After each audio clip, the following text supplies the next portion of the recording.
sa akin, bilang isang responsableng senador, dapat, imbis na mag-create siya ng tension between the two countries, ang gawin niya, ilahad niya sa mga Pilipino kung ano ang kanyang plataforma para sa bayan. Kasi yun ang mas mahalaga. Dahil ngayon, pangalawang beses na siyang hihingi ng boto sa mga Pilipino. Hindi yung tipong mag-create pa siya ng tension para lang mapansin at magkaroon ng traction. That is not how a supposedly responsible leader or a senator of the country should do.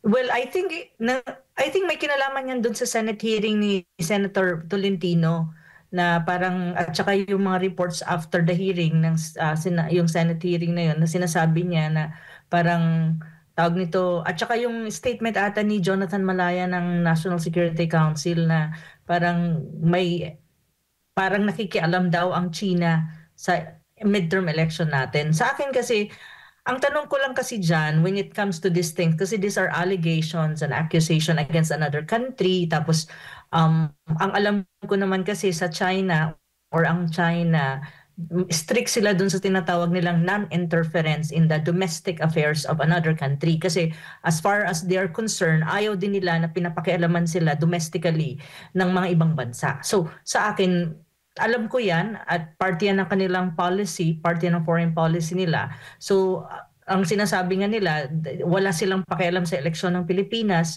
wala rin naman silang mahihita kung makikialam sila. So parang gano'n ang statement. However, on the part of the Philippines naman, especially yung mga statement galing sa, for example, kay Jonathan Malaya na yan, sinasabi nga allegations na China is trying to interfere in the midterm election, siguro before pa nila masabi yan, para hindi naman tayo nagmumukhang mahilig lang mag-accuse at ginagamit lang yung China card dahil may election, hopefully they will provide some kind of substantial evidences na kung talagang may ganun ngang interference na nangyayari na may kinalaman sa China. So yun yung mga bagay kasi mahirap mag-accuse kung wala kang concrete evidence against another country at it will affect the diplomatic and political relations ng dalawang bansa na ngayon kung titignan nga natin very challenging na. It's very hard. The bilateral relation of the two countries under the current administration of Marcos Jr. is not really good. It's really challenging. It's not okay.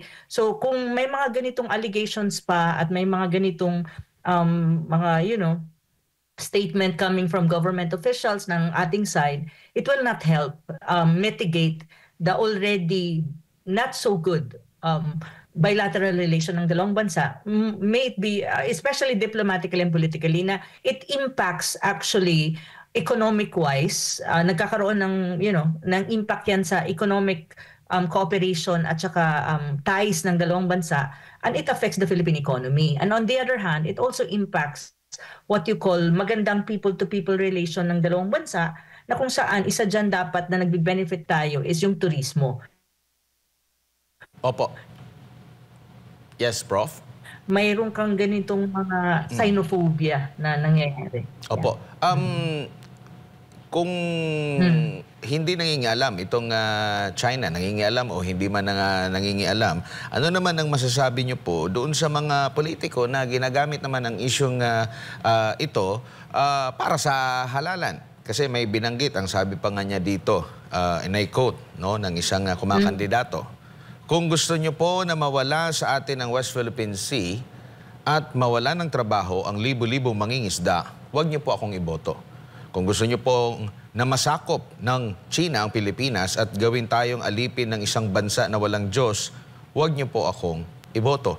Ito po yung naging pahayag ni Senador Francis Tolentino sa kanilang campaign rally kamakailan dyan po sa Dagupan. Napakaano naman ni Senator Tolentino. Parang ngayon lang ba, I mean, ang relationship ng dalawang bansa at ang people to people and even ang presence ng mga Chinese sa Pilipinas, panahon pa ng Spanish time. Spanish colonization pa, may mga Chino na sa Pilipinas, and many of them actually helped us during our revolution. And that's something that we need to recognize. At saka kung talagang gusto namang sakupin at invade ang Pilipinas ng mga China, matagal na kung tutuusin, hindi lang ngayon. Lalo pat mas malaki silang bansa, mas malakas sila, mas di hamak naman na very advanced sila, even economically, militarily speaking. So kung ang gusto talaga ng China ay sakupin ang Pilipinas at invade ang Pilipinas, matagal na nilang ginawa yun kung yun talaga ang kanilang intention. Masyado na, ayun yung mahirap sa ano. Actually, my advice to Senator Tolentino is rather than using the China card for him to be, para mapansin lang ng mga tao at magkaroon lang ng traction in terms of media traction or social media traction, probably he should try to more articulate kung ano ang kanyang mga plataforma sa pagkakandidato niya. So, re-electionist siya eh. Senador na siya, magre-re-election siya. Kung anong mga plataforma niya bilang isang senador at anong gagawin niya para sa bayan. Instead na mag-create ng more tension between the two countries na we need actually China, especially in the economic realm or economic side. Kasi bilang senador, unang-una, alam niya dapat kung anong kahalagahan ng bilateral relation between the two countries. And one thing that we have to remember, China is not anymore China 50 years ago. It's a superpower, both economically and even military-wise. And China is our neighbor. We cannot have conflict with China forever, or we cannot have this very bad relationship with China because it's our neighbor. We cannot change the fact. That fact. So, sa akin, bilang isang responsableng senador, dapat, imbis na mag-create siya ng tension between the two countries, ang gawin niya, ilahad niya sa mga Pilipino kung ano ang kanyang plataforma para sa bayan. Kasi yun ang mas mahalaga. Dahil ngayon, pangalawang beses na siyang hihingi ng boto sa mga Pilipino. Hindi yung tipong mag-create pa siya ng tension para lang mapansin at magkaroon ng traction.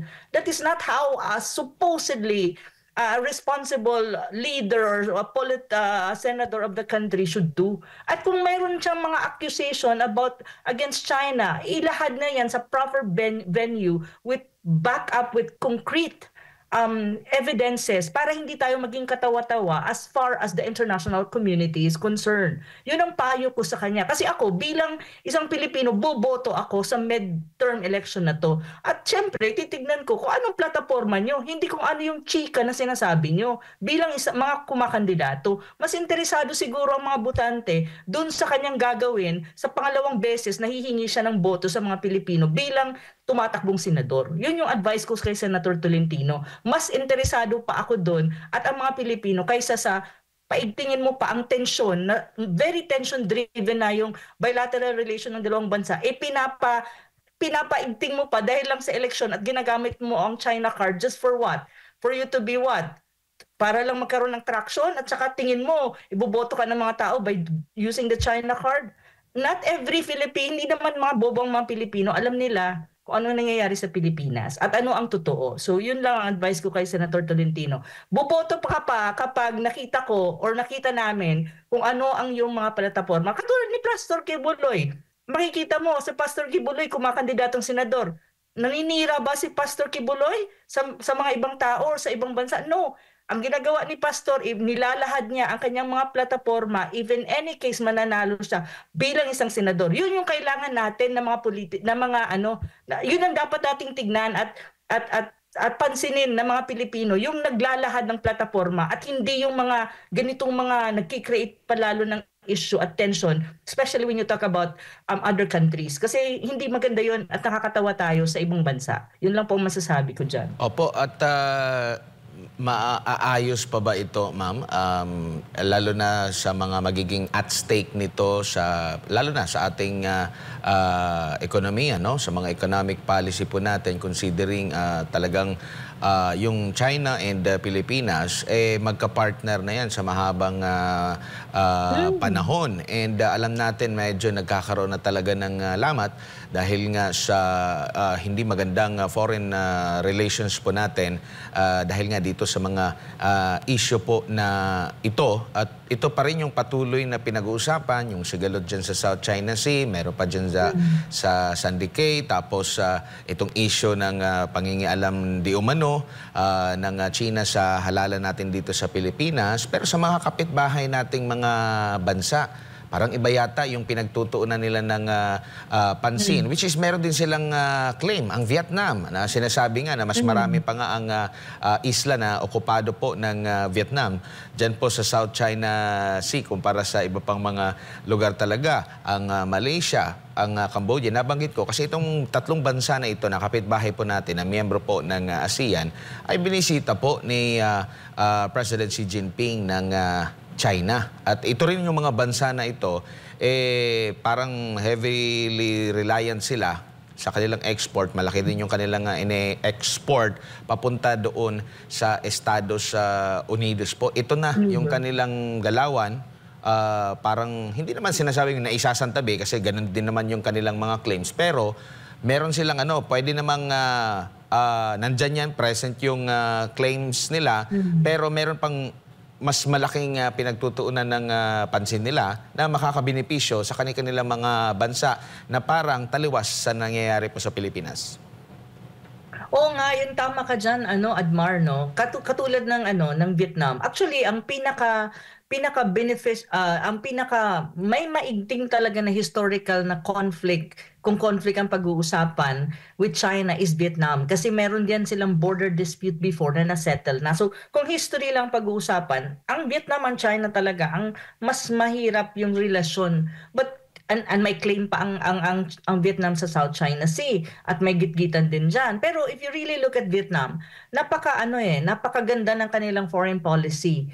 They know that they have conflict, nag-exist on conflict, and I think from what I know sa mga counterparts natin sa Vietnam, they are also asserting themselves when you talk about the South China Sea, but not to the point na nagsasuffer ang bilateral relation, especially economic relation and diplomatic and political relation ng Vietnam at ang China. Hindi umaabot doon. May functional relationship, very close pa rin ang relationship. Kaya ang China, pinaprioritize actually ang Vietnam when it comes to economic cooperation between the two countries. At nagbe-benefit ang Vietnam when you talk about capital investment. At lahat ng karamihan ng malalaking kumpanya din ng China na international ay nasa Vietnam at pumupunta sa Vietnam. Kasi nga, they were able to manage bilaterally yung conflict of interest nila sa South China Sea. Kaya maganda ang relasyon, and Vietnam is really benefiting from all the economic cooperation with China. Yun ang sinasabi ko na sa atin, parang dahil nga dito sa mga sa mga issues at ngayon lalo na sa election ng midterm election natin na ginagamit mo yung China, ginagamit ng mga politiko ang China card para lang magkaroon sila para lang masabi na nationalistic sila or they love the country, which is for me it's very jingoism na yan na parang false nationalism yan kasi sa akin dapat hindi, kasi bilang mga Pilipino dapat maging malawak tayong mag-isip na ang mundo ay nagbabago at nagbago na. There is such a thing as a shift in the power dynamics in the world right now, and we cannot deny the fact that China is really rising. It's a rising superpower, and it's already a superpower na when you talk about that, bilang isang bansa, alam natin dapat kung paano tayo puposisyon. Dapat we have very good relation with a superpower na neighbor lang natin, napakalapit sa atin, despite the fact na mayroon tayong conflict of interest dyan sa South China Sea. Kasi sa akin, hindi naman nadi-deny na mayroon tayong claim sa South China Sea. So we can manage it in a way that is separate from all other kind of relationship mayroon tayo kay China. 'Di ba? At saka may mga iba't ibang pamamaraan naman para ma-manage mo yung conflict. Hindi laging kailangan magbangayan at hindi rin kailangan maggitgitan dyan. Kailangan natin makipag-usap ng matino at maging malinaw yung positioning natin. And at the same time, i-preserve talaga yung stability ng South China Sea. At hindi politicize yung issue. It has to be factual. Tapos yung approach natin should not be confrontational. Kasi to be very frank, MJ and Admar, kahit anong gawin natin, it's a reality talaga that China is bigger than us and more powerful than us in everything. So, hindi naman ibig sabihin na kung ganun sila, hindi na tayo mag-a-assert. Mag-a-assert pa rin tayo ng ating claim, but we have to do it in a way na hindi mako-compromise yung tinatawag nating economic relationship with China, because China is really the biggest economy right now. It's the first economy already in many ways. So, mahirap naman siguro sa isang bansang Pilipinas na struggling tayo sa ekonomiya natin, and we need more investment. We need a market to export our product, and stable market. And we're integrated in the regional economy of the region na may kaaway ka na China kasi talo ka eh. So yun yung sinasabi ko na ang sinasabi mo kanina, Admar, na yung lamat ba na yan, ma-repair pa ba? Well, mari-repair naman. Lahat naman nagagawa ng paraan sa mabuting usapan. Pero kung i-intensify pa ng current government at saka itong mga politicians natin na ginagamit ng China card, yung tension-driven na relationship, lalong hindi, well, madadrag yan at magkakaroon, yung lamat na yan, mag-i-intensify to the point na mahirapan kang, i-recalibrate yan or ibalik sa dati. So yun yung sinasabi ko, unless siguro there's a change of leadership and the foreign policy will be more neutral and balanced and friendly to China. Pero at the moment kasi, very obvious naman, we cannot deny the fact na under a Marcos Jr. government, very antagonistic ang relationship ng Pilipinas sa China. It's very obvious. Hindi naman madi-deny yan eh. So yun yung sinasabi ko na sana, maging tayo, ang sinasabi ko lang dito is, the Philippine government at the moment, under Marcos Jr., should be more rational. You have to be rational and in how you deal with China. You cannot be that hindi pwede yung mga brabado na jingoist na mga moves kasi to be frank, wala tayong mahihita at matatalo tayo at the end of the day. At natatalo tayo at the same time, pinagtatawanan pa tayo ng ibang countries sa ASEAN kasi alam nila na yung mga moves ng current government are not wise. Hindi siya wise eh. At saka hindi beneficial sa atin. So sana makita nila yan at maging rational tayo sa ating approach with our bilateral relation with China, at saka iwasan na natin na pa-intensify pa yung mahirap na nga yung relationship eh, very tension driven na nga, ini-intensify mo pa dahil lang may eleksyon. Parang hindi magandang tignan yun. At saka like after election, ginamit mo yung China card after election, mababawi mo ba yung mas lalong, hindi gumandang relationship ng dalawang bansa?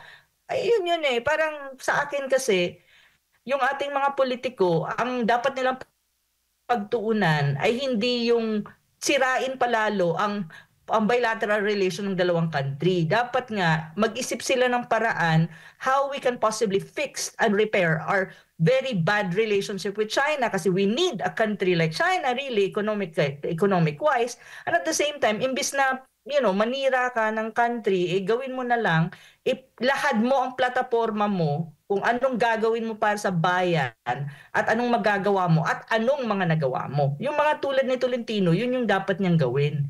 Hindi yung ganito na para bang napakababaw ng mababaw siya for me eh.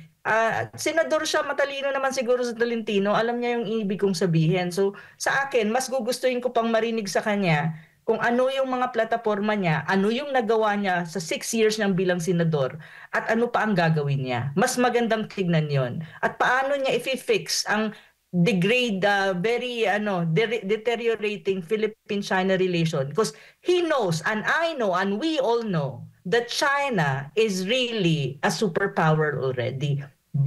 And it's the first economy already. And we need to have good relation with the superpower and the first economy in this world. So ganun siya dapat. Hindi ganun ang nangyayari eh. Yun ang problema eh.